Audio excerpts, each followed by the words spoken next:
Afternoon, guys. So, right, shouting a bit there.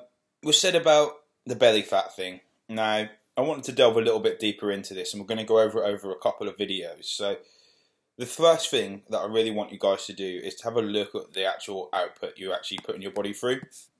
So, things like tracking your sleep is going to be a massive thing. So, the body goes through different stages of sleep, and we want to make sure we're getting the most, it's called rapid eye movement sleep, REM, which your body goes in and out during the night.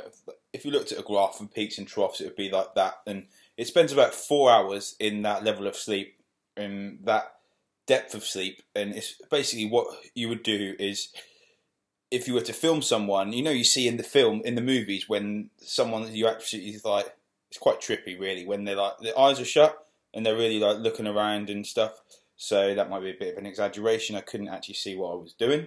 But yeah, so that would be the depth of sleep, which you really get all the amount of recovery you need. So we need to make sure the body is getting the most of that level of sleep we can put it in. So around 4 or 5 hours, as I say, over the night. Not all at once, over the night. And it will be where you drift in a deeper sleep. And then you come out of it and go back in, come out again and go back in. So these little bits at the top of these peaks are going to be the REM level of sleep. So getting a sleep tracker on your phone. What I've got is, let's have a look. Sleep cycle. So here you go. Oh, creating a better world apparently. So popping all your details in there, and then what will actually happen is it will give you a graph a little bit like that. So last night it wasn't actually on my side of the table, but you can see we've got straight away, we've got here, I'm in REM level of sleep. Then I was getting booted in the back by my girlfriend, which is nice of her, showing true love there.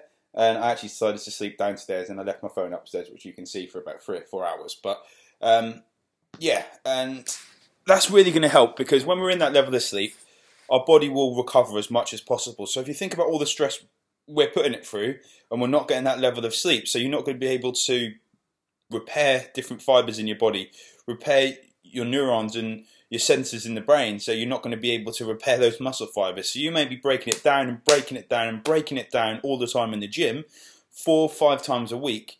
You may then be going through stresses at work. So working your 9 to 5, you get pissed off when you get there and you get an annoying customer. That is stressing you out. So from there, your body would then be in a mental stress. So the central nervous system isn't going to be able to recover during the day.